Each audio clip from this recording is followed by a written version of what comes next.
చక్కగా సెలబ్రేట్ చేసుకునే పండుగ ఏదైనా ఉందంటే అనేక మంది సెలబ్రేట్ చేసుకునే ఒక క్రిస్మస్ అని కూడా ఈ సందర్భంగా ఒకసారి గుర్తు చేస్తా ఉన్నాను.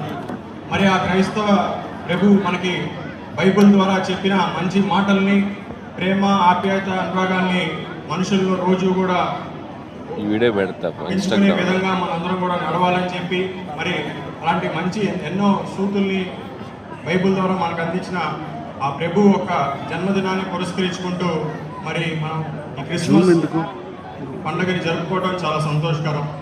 మరి పోయిన ఎలక్షన్స్ 2024 సమయంలో అనేక మంది క్రైస్తవ సోదరులు బోండమ్మ గారి దగ్గరికి వచ్చి మా చర్చికి స్పీకర్ కావాలో లేకపోతే పలానా వస్తువు కావాలని అడగడం జరగల.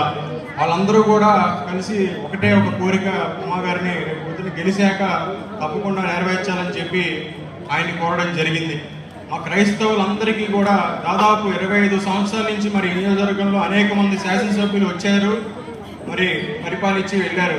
కానీ ఎవరూ కూడా మా క్రైస్తవ కమ్యూనిటీకి ఒక కమ్యూనిటీ హాల్ని కేటాయించింది లేదు అని చెప్పి ఆయన దృష్టిలో పెట్టినామంటే మరి ఆయన శాసనసభ్యుడిగా గెలిచిన సంవత్సరంలోనే తప్పకుండా మీకు ఒక కమ్యూనిటీ హాల్ని కేటాయిస్తానని చెప్పి ఇచ్చిన మాటని తప్పకుండా మీ అందరికీ కూడా కమ్యూనిటీ హాల్ని కేటాయించిన శాసనసభ్యుడు బోండమ్మ గారిని కూడా ఈ సందర్భంగా ఒకసారి గుర్తు చేస్తా ఉన్నాను.